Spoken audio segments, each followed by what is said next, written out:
Okay, we're going to begin. Thank you, everybody, for joining us today. My name is Rich Fitzgerald. I'm going to be your moderator today. I am the county executive of Allegheny County in western Pennsylvania, which was where Pittsburgh is located, county of about 1.3 million people.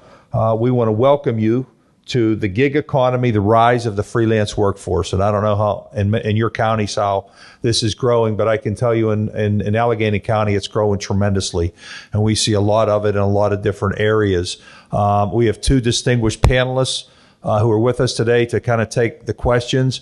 One, Dr. Trevor Braun from Ohio State University.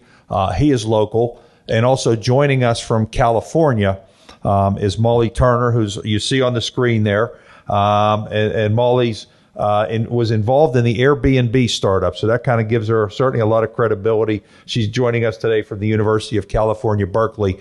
What I will say is this is being recorded. So for anybody who has any questions, if you could speak into the microphone, not only that Molly will be able to hear us on Skype, but that you'll be able to pull this up on the NACo website to be able to listen and repeat it, some of the things that are being said today.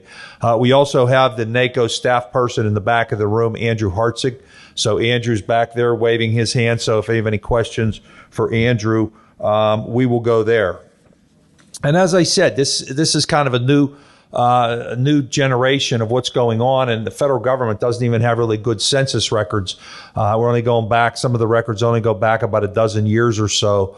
But I know, again, in my county, we've seen about a 45% increase just in 1 year of folks in the gig economy who are doing things in software and IT, driver, the Uber, the road rideshare folks, the Airbnb folks, in a whole lot of areas. And really, the difference is the folks who get a 1099 versus those who get a W-2. They're still out there working. They're still doing the same functions, but they're not necessarily working for a large organization or any organization and getting a paycheck, where they're contracting them independently and doing this. And some estimates show that by 2020, 40% of the folks that are going to be working in this country will be working under this in this manner. So this is a change that's going to continue to happen, and how do we deal with it is really what we're going to learn here today. So with that, I do want to again introduce Molly Turner. She's with us by Skype, and she really is the expert on this and going to give us a presentation about where we're going and where we've been. So Molly, take it away. Thank you, Rich. Hello, everybody. I'm happy to join you from sunny California. I hope everyone can see me okay. I'm going to share my screen with you so that you can see a presentation I've put together. And after the presentation, I'll put my face back up so you know I'm a real person and not a robot over here. So just give me 1 second to share this screen. Okay. Hopefully you can see my slides now. Is that right? It looks great. We can see. Yes, it looks good. Thank you. Okay. So I've been tasked with providing you a brief introduction to the gig economy to kind of kick off our discussion. So the first thing I'd like to say is the gig economy is not new. As you all know, people have always worked gigs. Take your pizza deliverer, dog walker, graphic designer, mystery shopper, freelance writer, babysitter, right? These are all gig work that we've been working for years.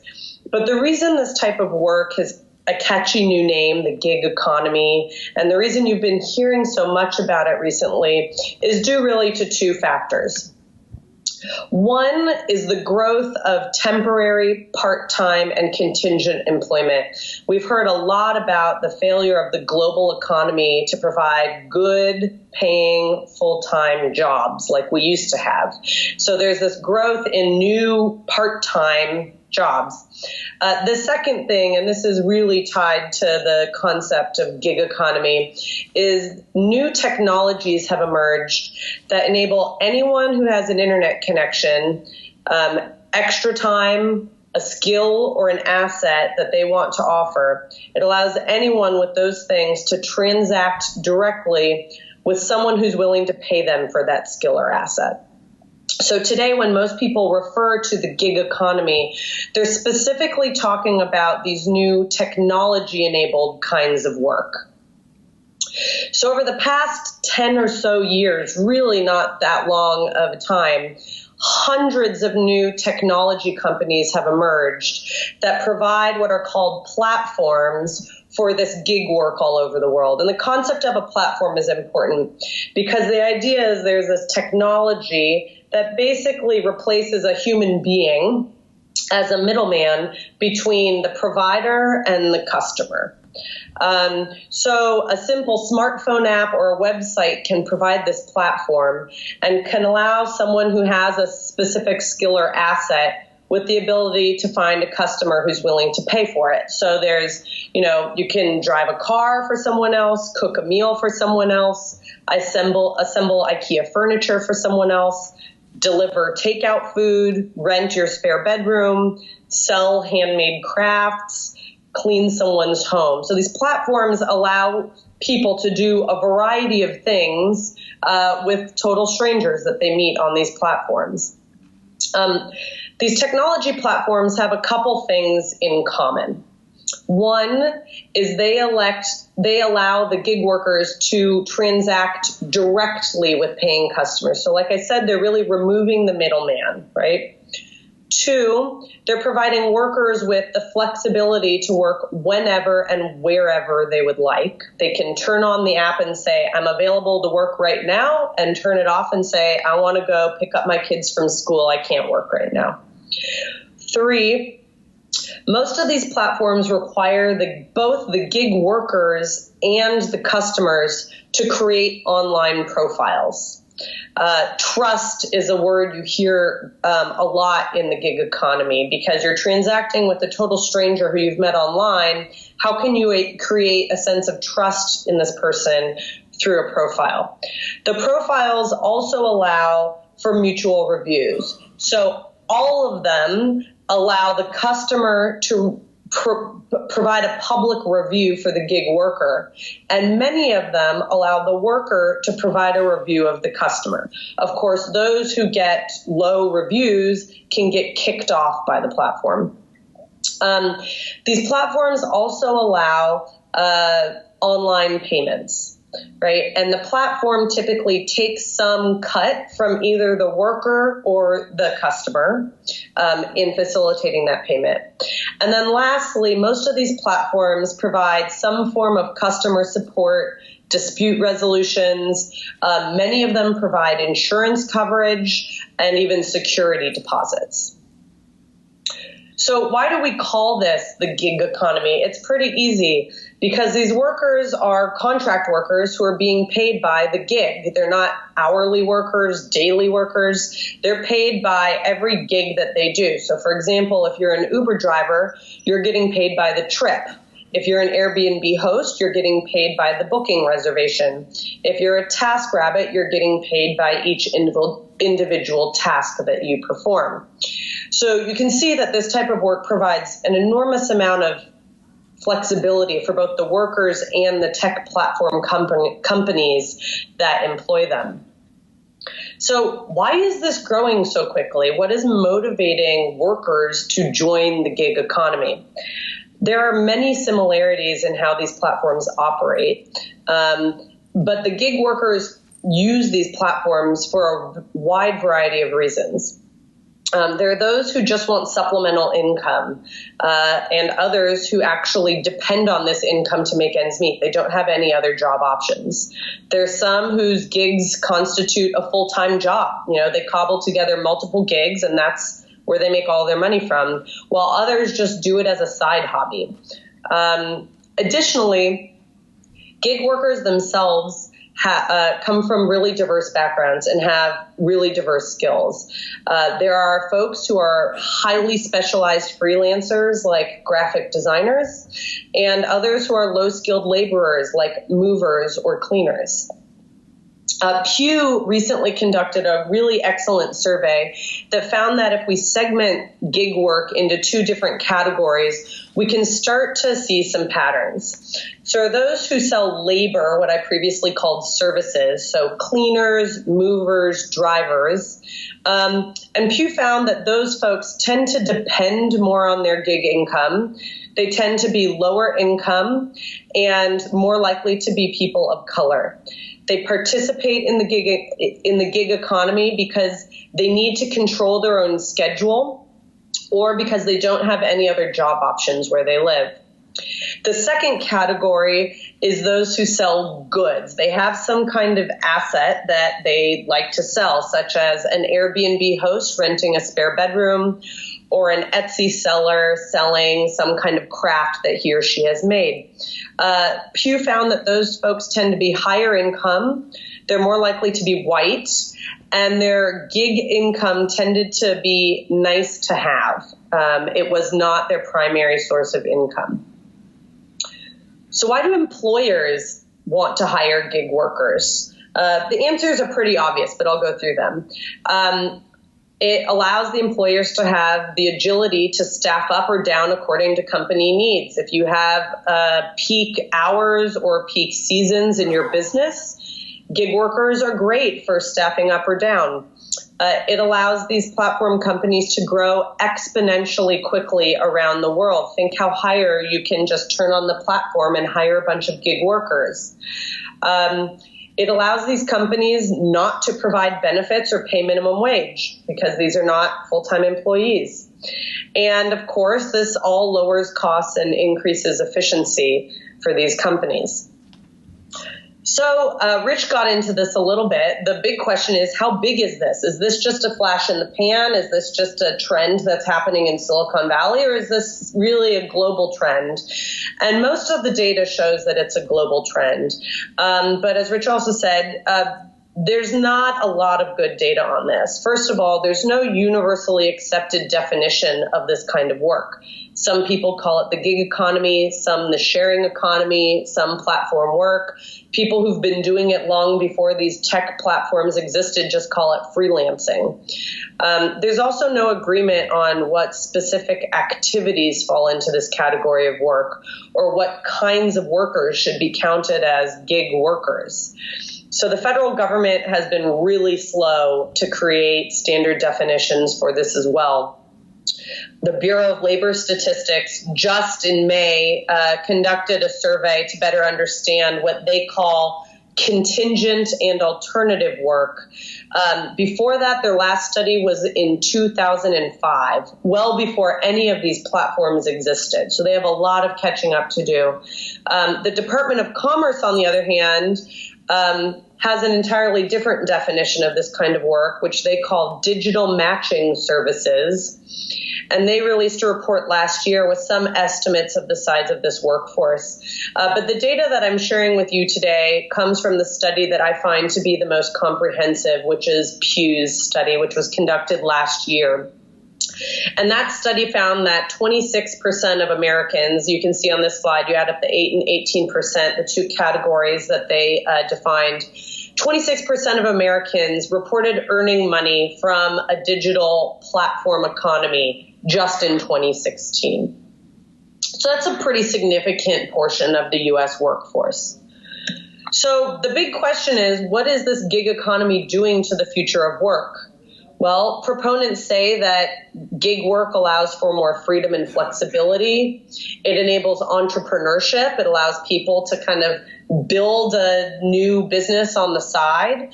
And it provides supplemental income to make ends meet.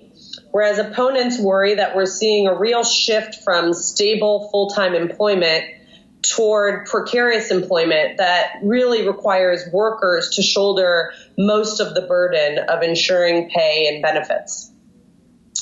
The Pew study looked at what the broad public thinks about the gig economy, and they found that the public has mixed views.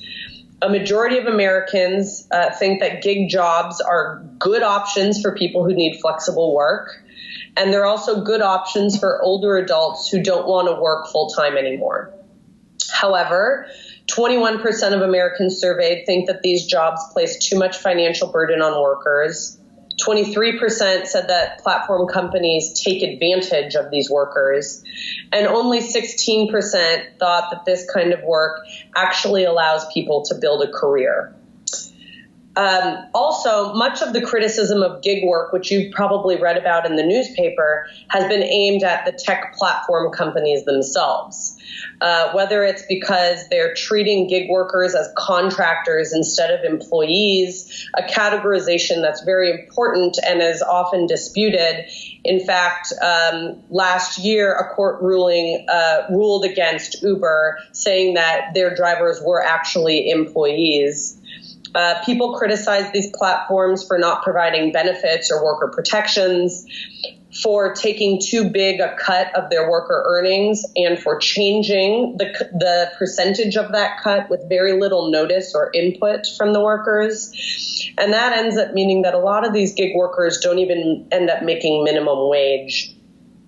And some companies are being criticized for coercing their workers into less flexible schedules so that these companies can make sure workers are providing their services during peak times.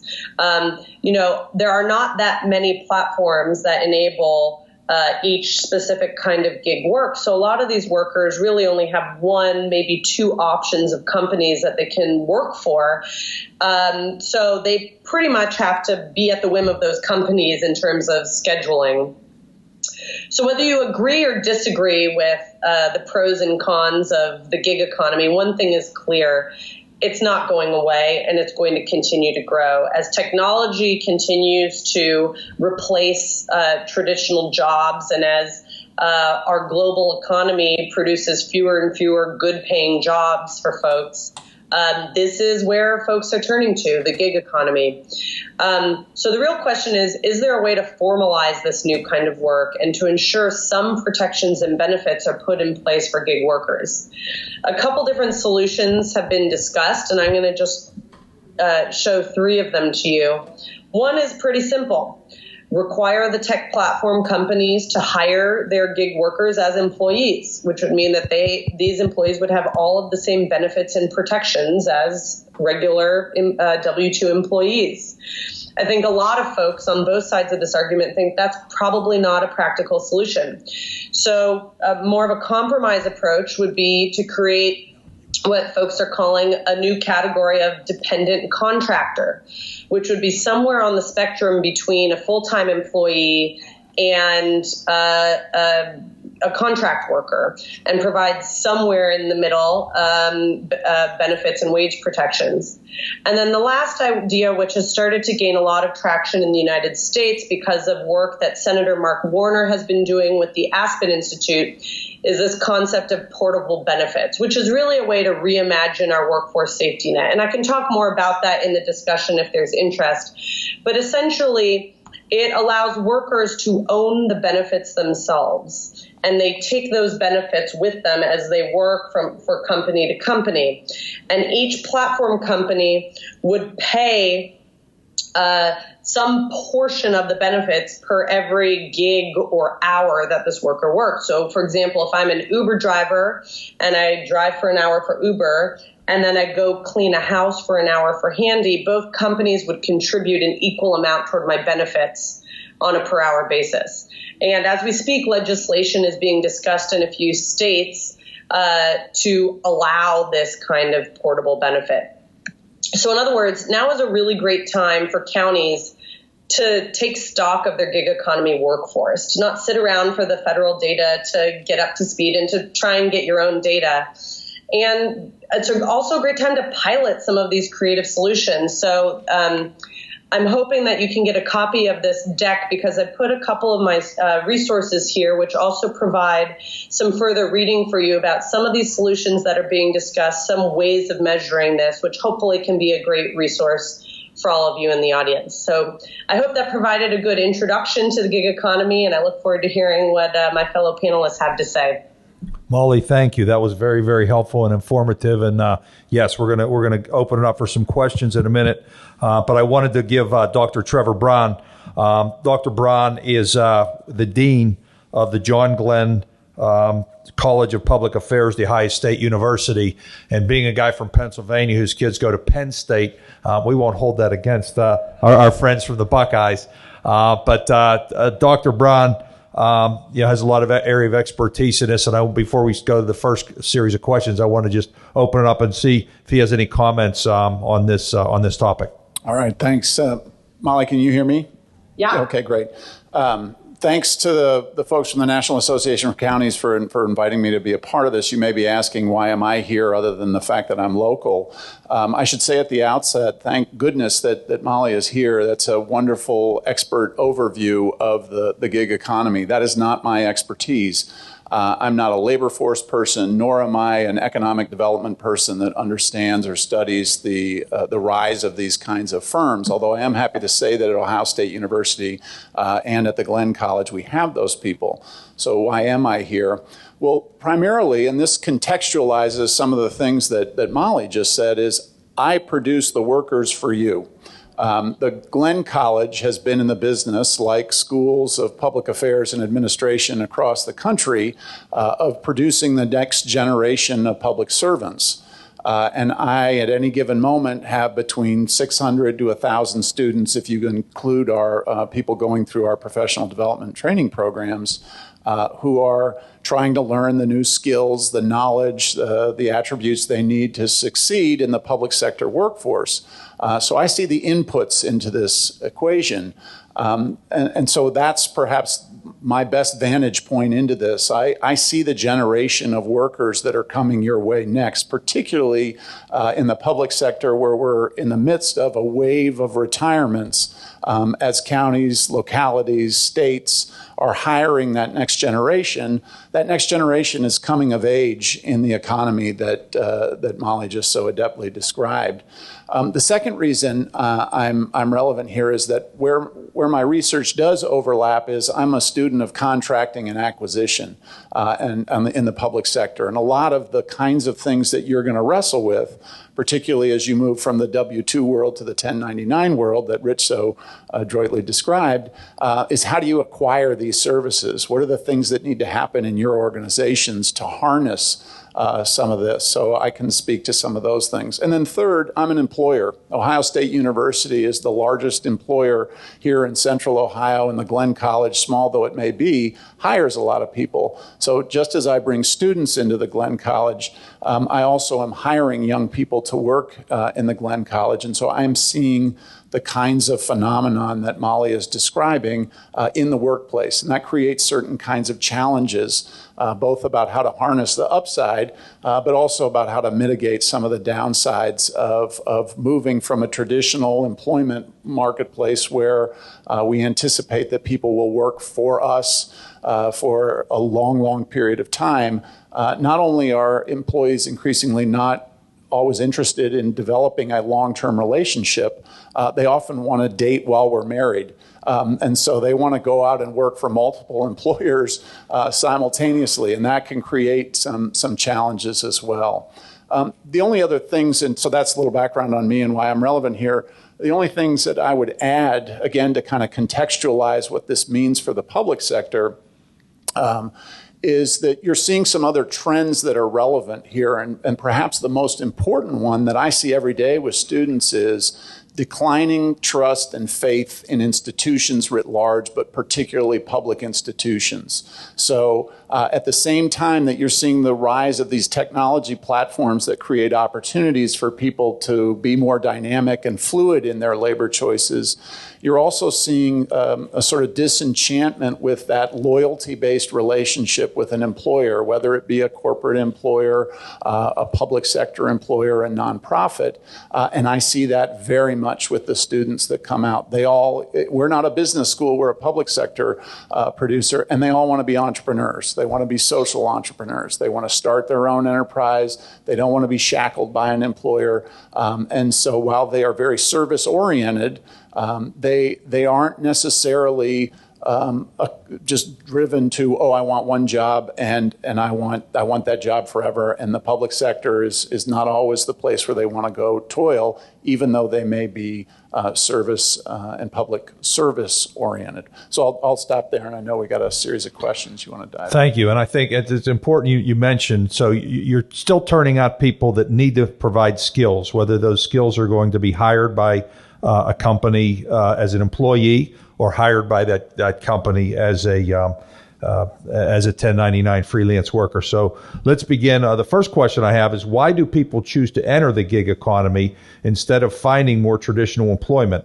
What are the pros and cons of this style of work? And has the U.S. ever gone through a transition like this before? And what has been the experience that we've seen as a nation? I'll start with Dr. Braun, and then Molly can jump in as well. Well, again, I think Molly's done a great job of laying out the kind of the contours of the employment market now and the gig economy, and laid out some of the reasons why people do this. I'll oversimplify and say that some do it out of choice. They find that dynamic sort of task-based environment appealing, and it can be a supplement to their income. Others do it out of necessity. We're going through a wrenching economic dislocation, particularly here in the heartland with deindustrialization, and some people are not making a sufficient income off of traditional service jobs that are replacing formerly industrialized jobs. And the gig economy creates an opportunity to supplement that while also maintaining that flexibility that you heard Molly describe. In my world, in the public sector, what students report to me is appealing about it is there's autonomy and destiny that they believe they have control over. Now, whether or not that's true is a different question, and that speaks to some of the benefit issues that Molly mentioned. But I think as a young person entering into this workforce, they see this as a way to craft their own story. One of the things that has dramatically changed as I talk to students about entering into the marketplace, once they're finished with a degree program, whether they be an undergraduate or a graduate student, it's less and less about the value they want to bring to an organization and more about the value they want to bring to their life and the causes that are important to them. So the gig economy allows them more control and autonomy over their pathway. Now, some of that, again, is necessity driven. Maybe they have a family. Maybe they have other circumstances that the gig economy allows them more flexibility. But kind of more philosophically, it's appealing to people because it is a sense that you control your own destiny. If I work harder, if I work smarter, if I'm more entrepreneurial, I can find a pathway in this space that allows me to chart my own course. Whether we've seen this before, I'll really turn to Molly. Other than to say that clearly there have been other times where we've had technological shocks that have hit our employment market. Think of the 1980s and the rise of certain kinds of manufacturing systems that put a lot of the auto sector on the back heel. We've seen that kind of dislocation before, but whether we've seen this technology enhanced employment in the past, I'll really defer to Molly on that one. Molly, can you help us put this into some sort of a historical context? Sure. Well, the era that is most commonly referred to as a touch point for what we're going through now is the Industrial Revolution. We're seeing a wholesale transformation of what kind of work we do. And of course, the parallel is we have these new digital technologies that are sector by sector replacing different kinds of work and making work for humans more precarious.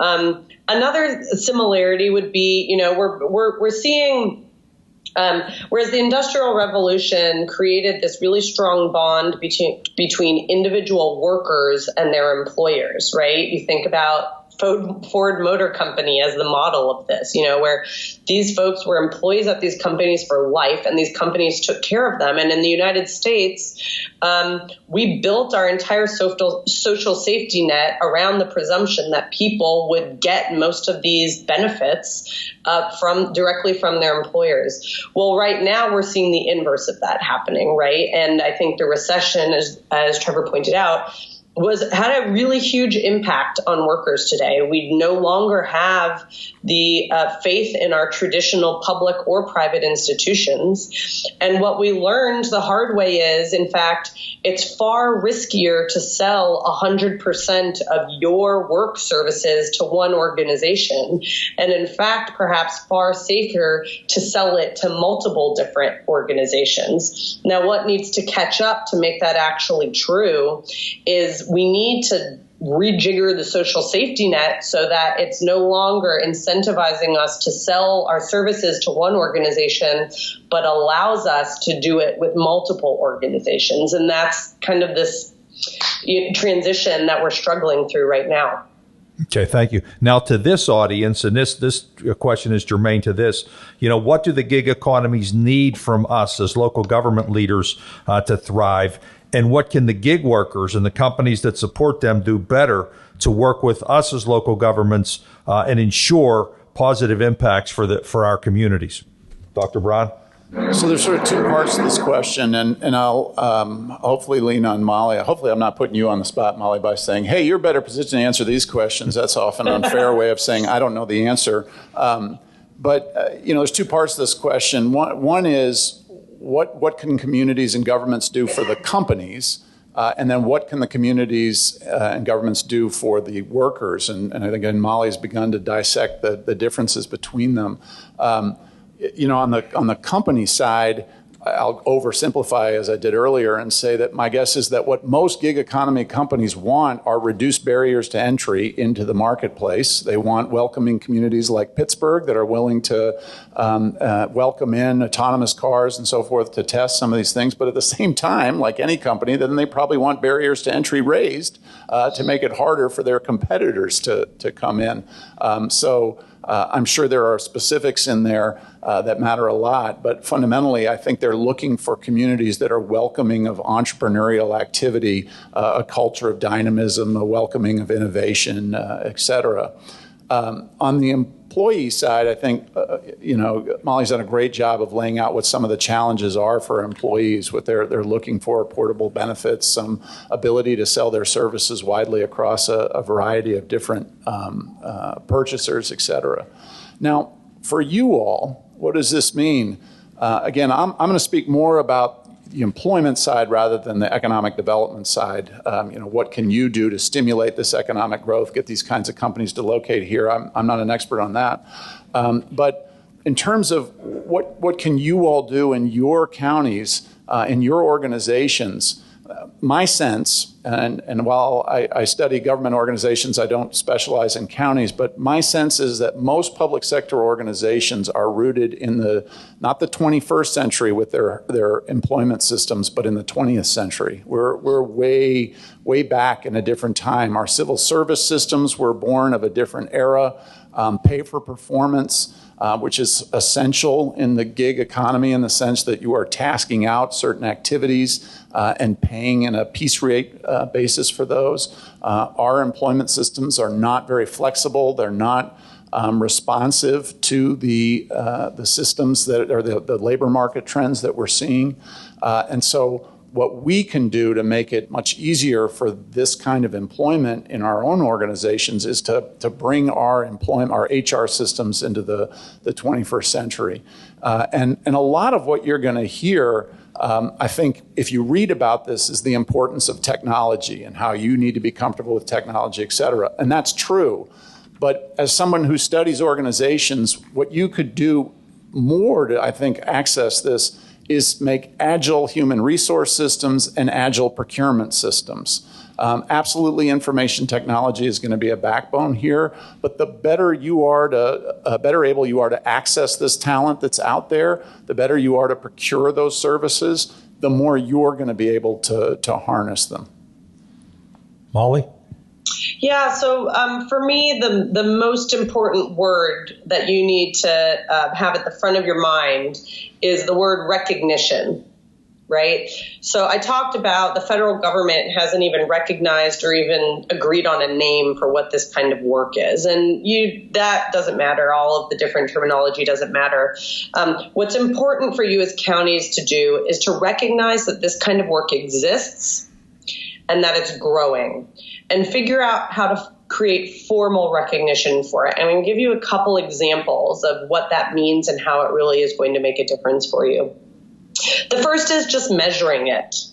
How big a part of this economy is it for your county, right? So you need to figure out how to measure it. That also relates to tax revenue, right? If you formally recognize these kinds of work and help the gig workers in your county who are performing this work understand that this is real work, they are going to be much more likely to pay their taxes on this income, which, by the way, a lot of them are not doing. A lot of this work can happen under the table for a variety of reasons. So you want to be able to get some tax revenue from this activity. Additionally, you want to be able to regulate these different activities to the extent that they need regulation, right? A lot of this informal part-time work has happened under the radar around the country for decades. But now these new technologies has enabled this to be much more transparent. We know who's participating in this. We know how much money they're making. What's lagging is the regulatory system to go along with that. And one of the reasons is because our regulatory systems have tended to prefer more formalized working arrangements. So the best example I can give you is from my experience at Airbnb. You know, most land use codes and tax codes around the country recognize a professional hotel or a professional bed and breakfast, someone who actually runs a hospitality business 365 days a year. They do not recognize someone who rents out their spare bedroom 4 weeks a year, which means not only that you're not getting the tax revenue from that person, but also all of the regulations that you have in place for building safety, noise, nuisance, all of that kind of stuff doesn't clearly apply to these people. So I would identify the couple sectors of gig economy that are really most prevalent in your county and formally recognize them through regulation and say, how do we need to adapt our thinking about formal versus informal work to make sure these activities are happening safely, but also decrease barriers to entry for the specific individual so that they can do this work and make money from it without having to go get a license or a permit that maybe they don't need. Okay, let me to build upon that. Let me talk again to us. How do we benefit from this as local government? I think most of us, if a factory was going to consider locating in our county with 1,000 workers, we would be rushing out to give them tax benefits and build infrastructure for them, et cetera. Or a corporate headquarters was going to move into our community, a Fortune 500 company, again with 1,000 employees. We would know what to do. We would know how to incentivize that because we've been doing that for a number of years. How do we capitalize and try to grow? You know, you've got 1-person, 2-person operations. How do we benefit or how do we incentivize the gig economy to grow in our counties? I'll start again, Dr. Brown. Well, again, I think removing barriers to entry, as Molly just said, is pathway one. The other is creating the conditions for entrepreneurialism to occur. And coming from a university, I think working with the university, you were mentioning earlier your partnership with Carnegie Mellon. This was before we started. One of the reasons that Uber is testing out its autonomous vehicles in Pittsburgh is because there's a strong partnership with a research university where a lot of this technology was developed. And so a lot of the new ideas, the new companies are going to emerge from thinking around universities. So building those partnerships is going to create the space for some of this stuff to occur. Molly? Rich, I'm so happy you asked that question. And I can't tell you, I worked at Airbnb for 5 years, and I got every week of those 5 years, I got phone calls from government economic development offices all over the world asking Airbnb if they would open a research and development center in their jurisdiction. And I said, no, that's not going to happen. But Airbnb opening a brick and mortar office and hiring 20 to 200 employees will have a tiny percentage of the impact that the actual business model of Airbnb is having in your jurisdiction with all of your citizens who are Airbnb hosts. So let me talk a little bit about how to think about the economic impacts of this.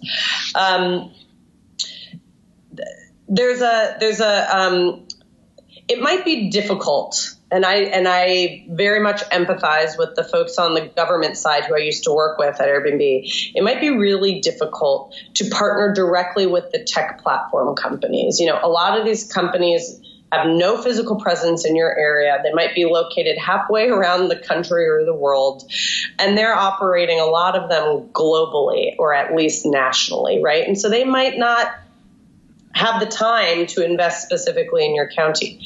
But your citizens who are participating in this have a lot of interest in working with you on growing this economy. And I would cite an example from someone who I think did a really great job.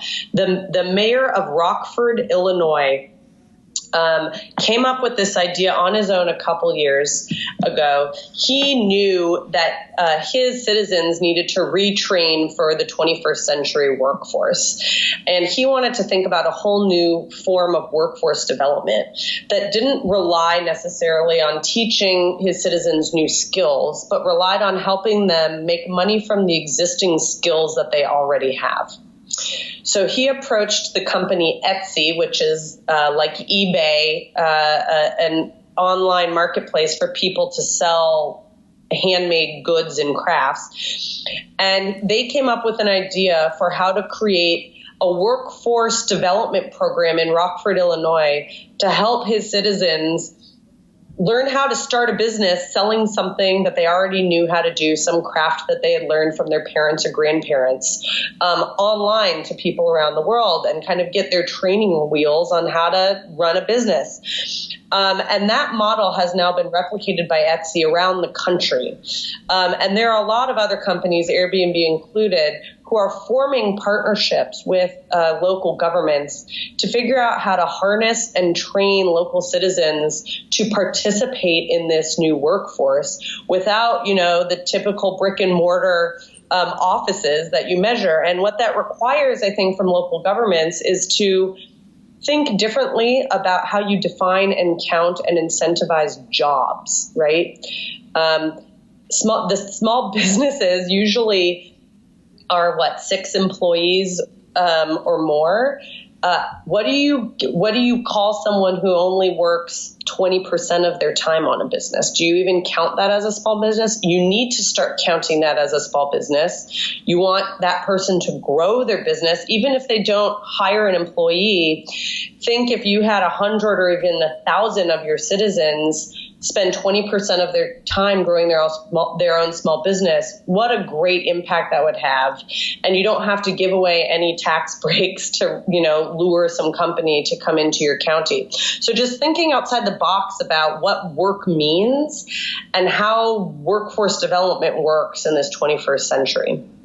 Okay, one last question, and we'll open it up to the audience. And this will probably be more for Dr. Brown, but most universities have job fairs, and they have, as they go through a normal process of internships and guidance counselors, et cetera, and advisors who show them how to write a resume, how to get a job, how to interview for a job. With the gig economy, they're going to have to go out and sell their services in a different way.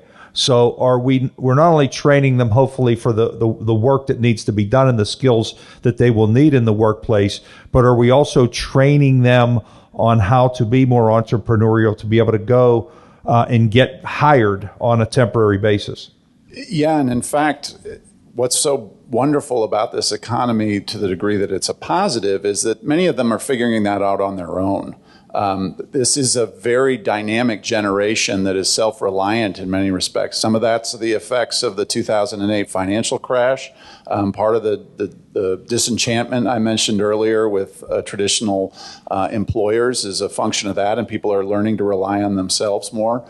But if anything, I think we have to become comfortable more than they do, they as the employees, with that kind of itinerant, intermittent work. That was a sort of a revelation to me. I'll give you one small little anecdote where this really came to me. Was I conduct peer evaluations of people who are teaching in the Glenn College. And so that means I go sit in a classroom and I'm watching the instructor and I do an evaluation. So I'm sitting in the pool of students. And it's starting about 5 years ago, I would look across the classroom and all the students have laptops. And lo and behold, they weren't all paying attention to the lecture. They were engaged in whatever was on in their computer. And I found this shocking because they knew who I was, and there I was sitting amongst them, and yet they continued to, at first it was watch videos, maybe do some purchasing, maybe watch a baseball game while they were watching the lecture. But ultimately what I came to realize over time is they were working other jobs, tasks, whether that was another class they were taking, whether it was some employment they were engaged in. They were actively involved in other activities other than what was going on at the classroom. Now, at first, I was mad, right? I wanted to go up to these students and say, stop that, that's inappropriate, that's disrespectful. And then I realized, no, that's the world. And so it's my job to work with my faculty to get them used to having people multitasking, doing a variety of different things at any one moment in time. And that's a silly anecdote on the one hand, but it reflects increasingly the way people are viewing work. They want to perhaps have one anchor employer, but they want to have lots of other things going on. And we have to become more comfortable with that if this is a generation we want to bring into the workforce, which we absolutely do. And there are risks, but there are a lot of upsides that come from tapping into the creativity and the ingenuity of folks. Again, the last thing I'd say is you are going to increasingly find that, just to reemphasize this, the young people that come to you are going to be more interested in their story rather than your story. And that's going to frustrate you. It's a different culture. It's a different mindset. You're historically used to people coming to you and saying, I want to help your organization. This generation wants to figure out how to help their cause and how to help their pathway through that cause. Molly, is your university as well training these students how to go out and find work and how to be hired?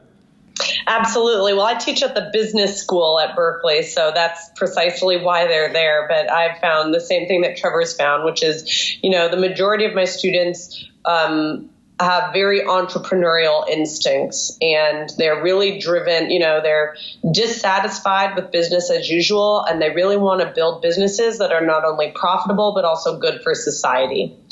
And they have a very clear understanding for themselves of what that means, and very low tolerance for companies that they work for that don't live up to that. So most of my students are working on startups while they're also in school, which can be frustrating, but also very exciting if you can embrace it. In the last segment, we'll open it up for any questions that people might have if we haven't touched on anything regarding the gig economy. If you'd please come to the microphone and identify yourself and the county that which you're from. Yeah, I'm Art Gazzetti. I'm with the American Public Transportation Association, the national association of all the transit systems in the country. And my question is beyond the gig jobs themselves, but to the jobs that they impact. Transportation, of course, is under much transformation here. And I'm going to make two quick comments, and I think those trigger a question. First of all, when there was the shift towards towards two-income households in the 1970s and 1980s, that created a lot of jobs that perhaps weren't anticipated. I'm wondering if those same dynamics might be present here. The second thing, again, in my own field of public transit, there's going to be much disruption, but I think a lot of that, instead of operator type jobs, you'll move towards customer service jobs and towards jobs in sort of systems oversight. So the net jobs might be greater. So as we look towards disruption, the gig economy on the current workforce, I pose those two comments. Either one of you want to jump Molly, in? you want to go first? Sure, that's a really good question. And I think that's one of the most difficult things about this transition we're going through is the people who are still, most of us, working in the quote unquote traditional economy, working more traditional jobs. Our jobs and lives are being, for lack of a better term, disrupted by these new gig jobs. And I think there's no better example that I'm sure is top of mind for you than, Uber drivers versus public transit workers. And what is that doing? What is Uber doing to public transit, and what is that doing to the folks who work there? And are Uber driver jobs better than the public transit jobs? I think a lot of people will probably say no, not right now. But that doesn't mean we can stop it. And I would cite a couple folks who are really thoughtful on this topic. And they're not experts necessarily on the gig economy, but they spend a lot of time thinking about the impacts of new technologies on work. And there are two professors at MIT, Andy McAfee and Eric Brynjolfsson. They've written a couple books. One just came out about the impact of technology on the future of work. And they believe very strongly that, yes, new technologies are replacing traditional jobs we have, but they're also creating all kinds of new jobs that we can't imagine. And as you suggested, they're creating jobs that only humans can do, right? And so a lot of talk is about training our next generation workforce for things that only humans can do. And it's hard to identify what those are because we don't yet know what robots and technology is capable of replacing. But if instead of thinking enemy, we have to stop this, this is going to kill all jobs, and instead thinking, what does this free us up to do? That can be a very exciting, interesting conversation. The other thing I would say is even while people are optimistic that this transformation in our workforce is going to create new kinds of jobs, there's also fear about that. And another big idea, which is also promoted by a lot of the folks working on portable benefits, is universal basic income.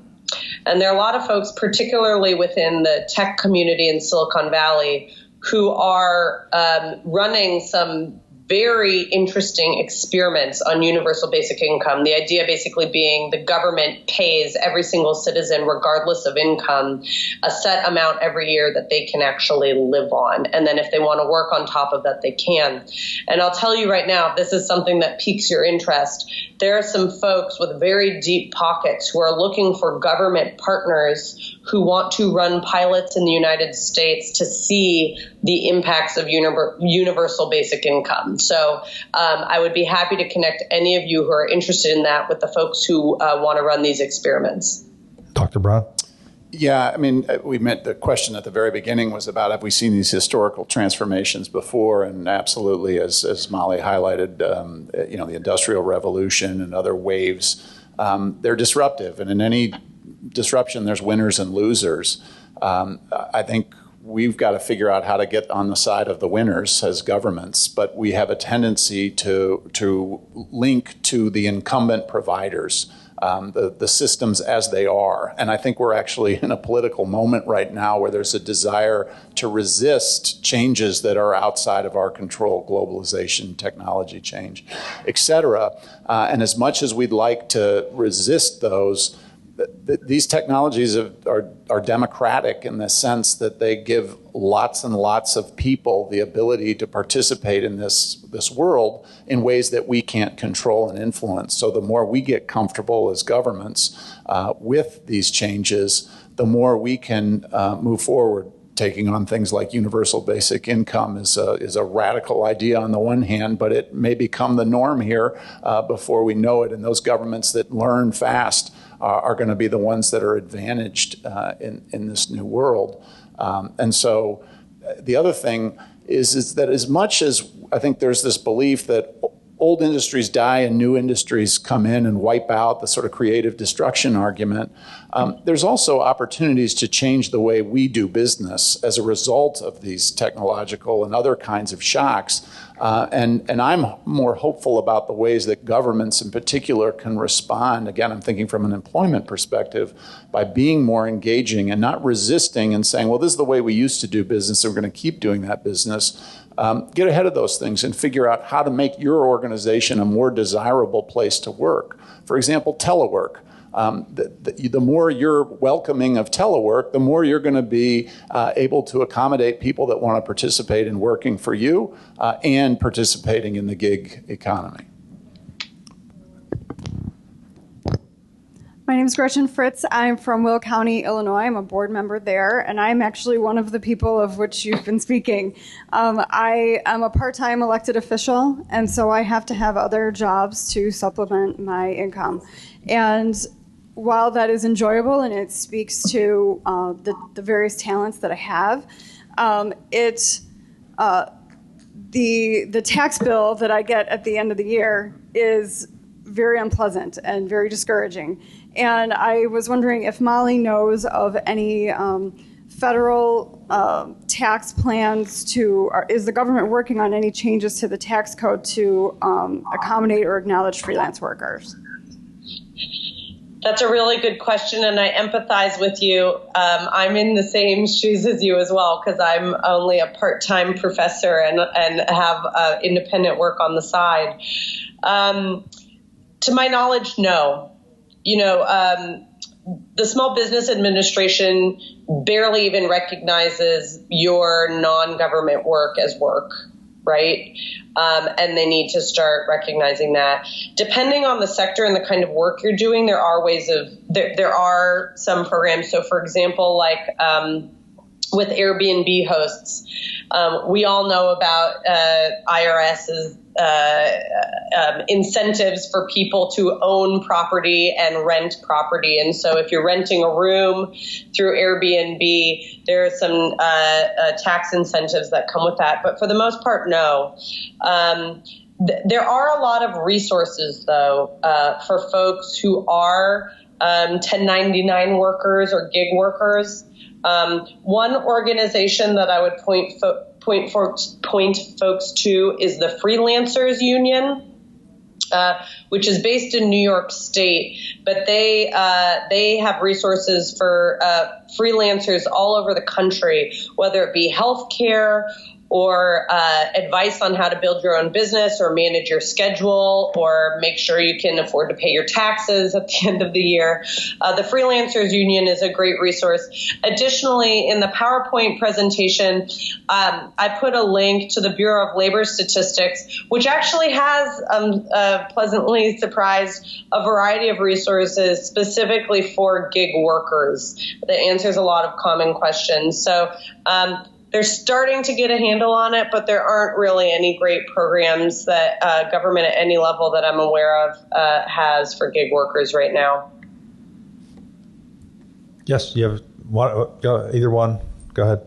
Hi, thanks. My name's Dan Stork, Fairfax County Supervisor of Virginia, and I've been a 25-year entrepreneur. About half my associates are 1099 workers, the other half are employees. I've been a public official for many years in Fairfax County. My question is, how do we as a county identify and network and better connect these workers? Because I think there's plenty of opportunity to help grow this economy, but one of the ways we can help do that is to help them better network themselves, because there's individual companies out there, of course, but I think they're kind of silos of sorts. I'd like to try to connect these silos and create more sense of entrepreneurism by helping people understand what's out there. So is there any particular tool, any particular method that you are aware of? I mean, one of the things that we have in the county right now is that we have a business license, right? You mentioned that earlier. That's, if anything, for most entrepreneurs, is probably a barrier. They really don't want to have to mess with it. But if we could find a way to get them to see that as an opportunity for, if you pay your $50, you get this, this, and this benefit, then yeah, I'm going to pay my $50 because But then we've identified them, then we've networked them. So I'm looking for any creative ideas or. Well, I think you're doing a great job answering your own question, right? I mean, really, I think your insights are the accurate one. This is a relatively fractured group right now, and trying to come up with creative ways to bring them together. And first off, figuring out why is the $50 business registration process a barrier to entry? Is it they got a lot of forms they got to fill out? Is it they're going to get taxed in a certain way? Going through the arduous task of making that as easy as possible is step one.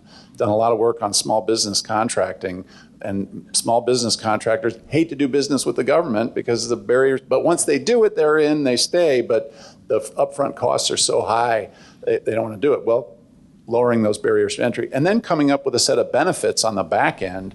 And again, I think you're already laying out, figuring out ways to network and provide them information about how they can enhance their service provision by working in partnership or whatever it might be.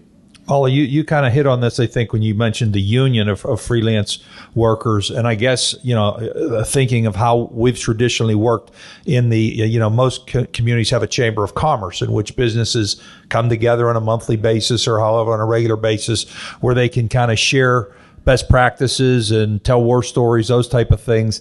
How do we do this as county officials to encourage this growth in our counties? Sure. So I'll tell you, these folks have already found each other in your county. They're already connecting with each other online through Facebook groups or more formal groups through whatever platform company they work for, and even offline through meetups and other kinds of regular events. This is a kind of job that you're not taught to do. So a lot of people network with each other to learn how to do things like manage their expenses and, grow their business from their peers. The problem is making them comfortable raising their hands and introducing themselves to the local government. Exactly. And as Trevor pointed out, there are certainly barriers to entry. A lot of folks doing this work do not consider what they're doing to be a business, aren't aware that they need a business license, or if they are aware of it, they're actually afraid of calling it a business and registering with the government because whatever other local laws there might be might not allow them to do their business. So it could be something as simple as the zoning code not allowing them to do whatever work it is from their home, right? It might be the tax code not clearly identifying what taxes apply to this business. And so they're afraid that by reaching out to local government, they're going to get slapped on the wrist for doing this and maybe even have all these back taxes or other penalties that they have to pay because they haven't done it. So I think the first step you can do is, like I said, recognize this activity. Maybe go sector by sector, start with one of the bigger sectors and say, we recognize this is happening. We recognize perhaps the laws aren't clear. We're going to issue a stay of enforcement and make sure that you're not penalized for having done this because we think this is a good activity. And let's bring everyone together to discuss not only how to formally recognize this activity and make room for you in our existing regulatory environment, but also how to grow this. So I think the number one thing you can do is say, we like this activity. We don't want to penalize you for it, but we recognize that we have some work to do to make this a more formal arrangement. Great, thank you. Did you have next?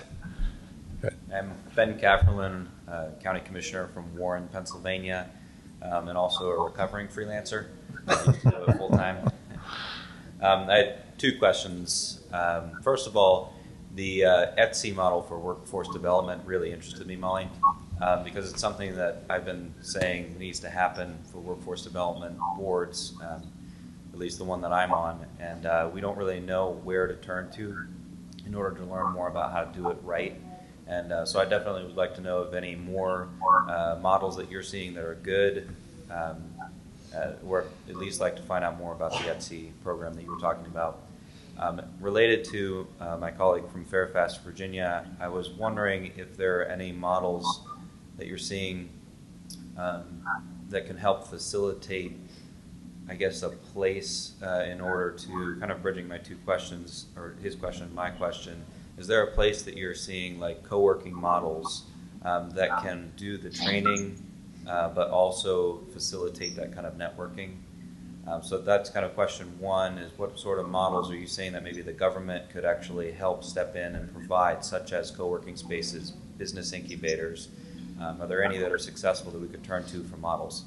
My second question would be, where are you seeing freelancers, the gig economy, come in and take former, or I guess current scopes of work from government?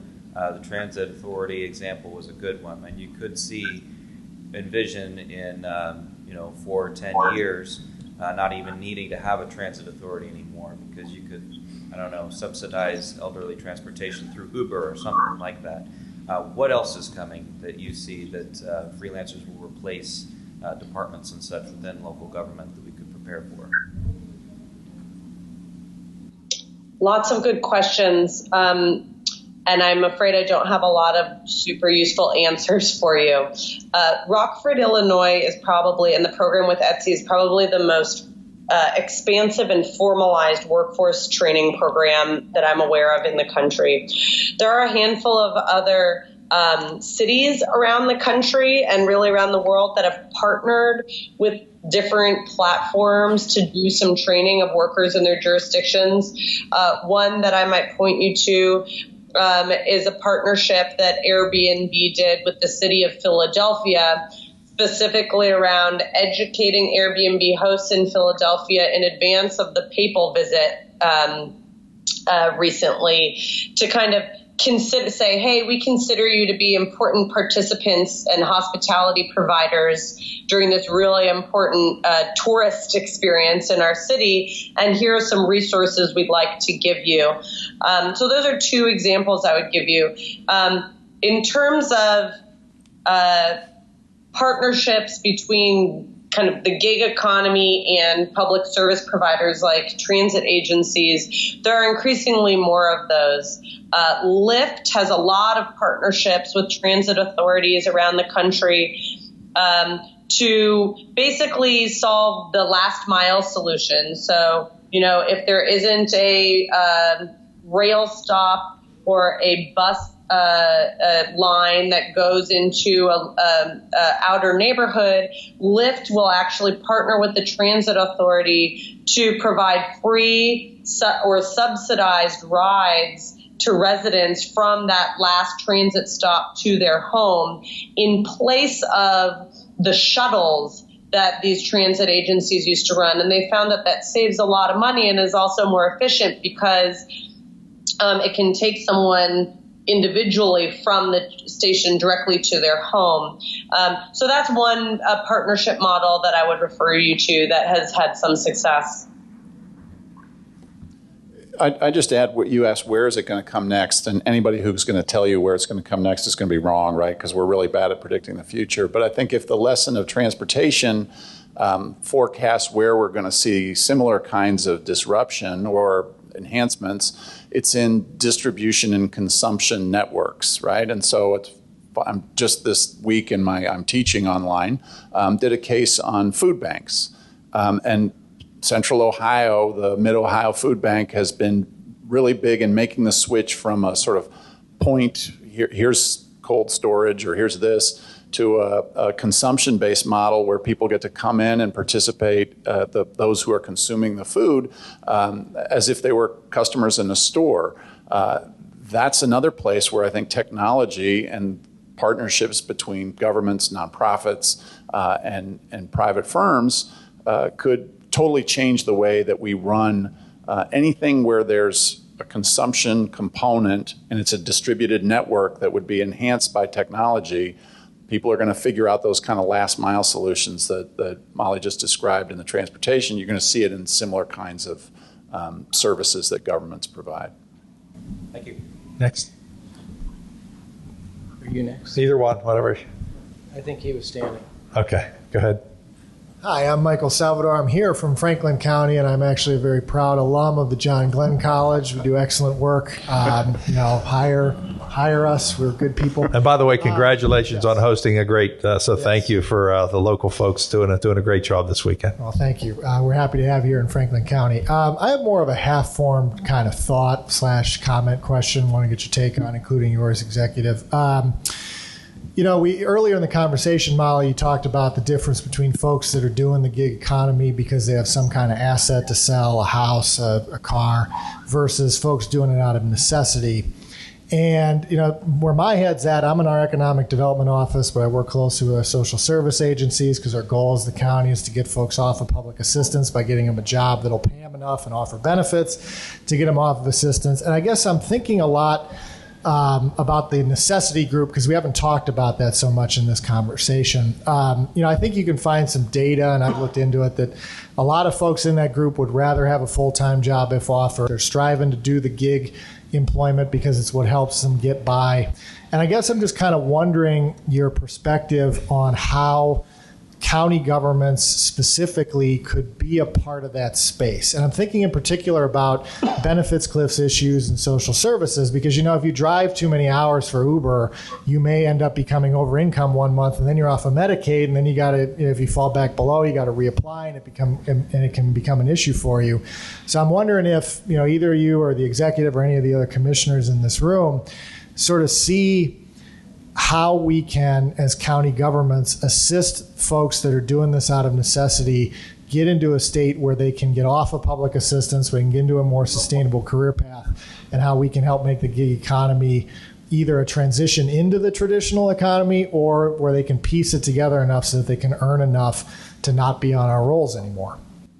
I'll just jump in real quick to affirm your question. In addition to for those of you who are interested in studies on this, Molly mentioned the great study by Pew. Another one, McKinsey's done a great study, and their estimate is that about 30% of the gig economy falls into the category you described. They don't want to be there. They're there out of necessity. So I think it's a fair question. I'd be interested to hear what you guys say. Molly?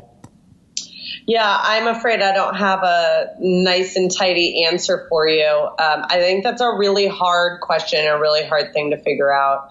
I think, the first step would be, like I mentioned in my presentation, recognizing this category of work so that these workers are tracked. They can receive more benefits than they're receiving now. And a concept like portable benefits might actually be really beneficial to them, right? If they do want full-time employment, and this is not their ideal working scenario, that's great. But while they're doing this, they still need the stability and the benefits that they don't have. And so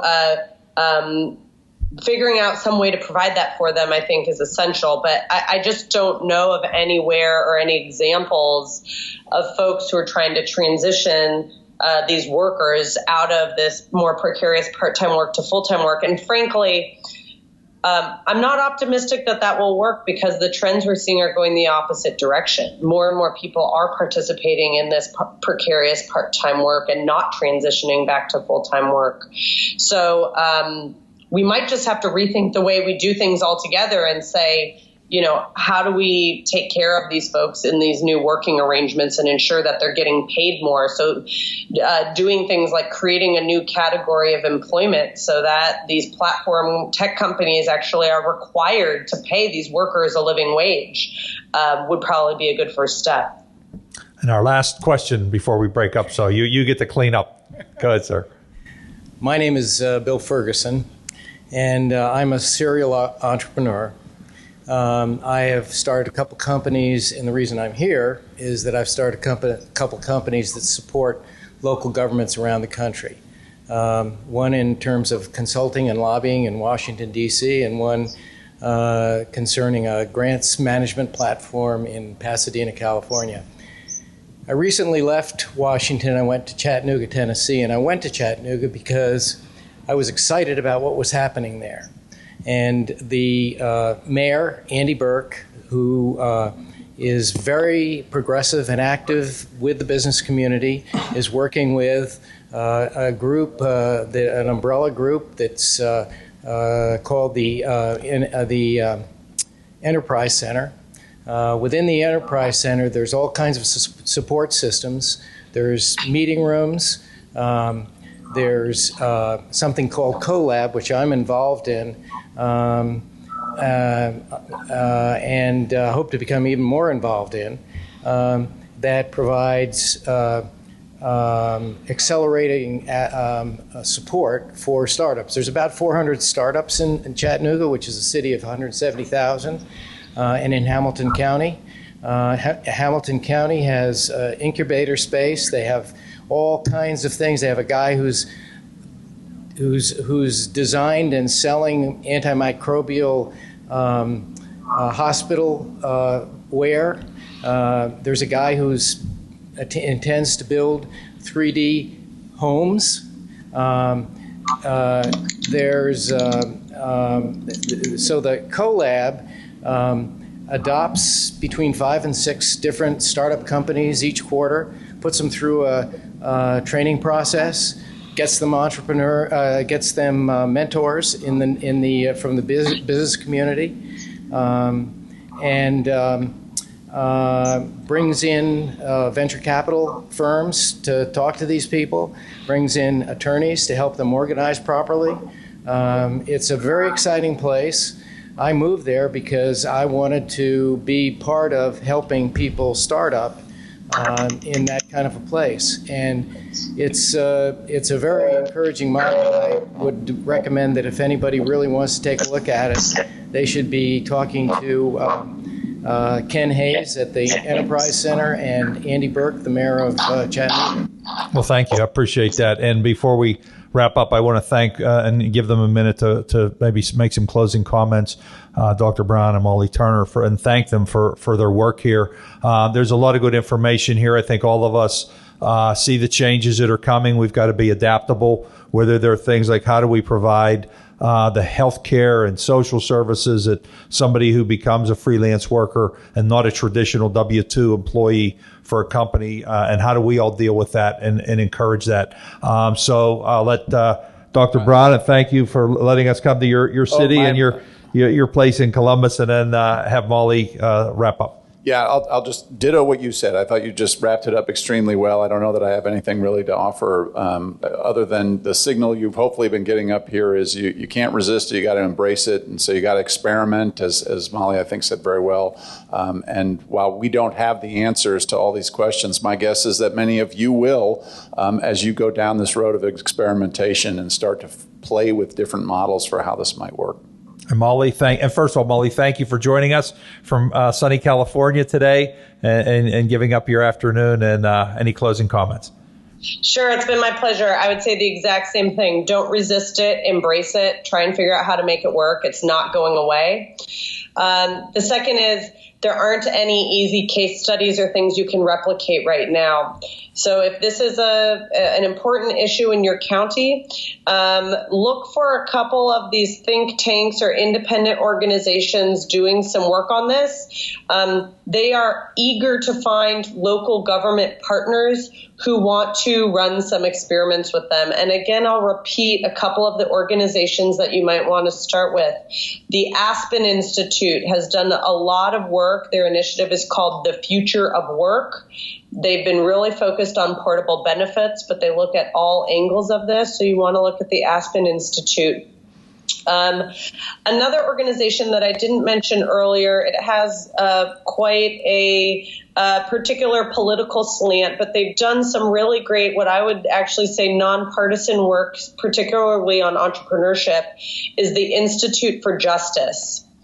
And they have a center at the University of Chicago that's done some really interesting work on basically recognizing different new forms of entrepreneurship and lessening barriers for them.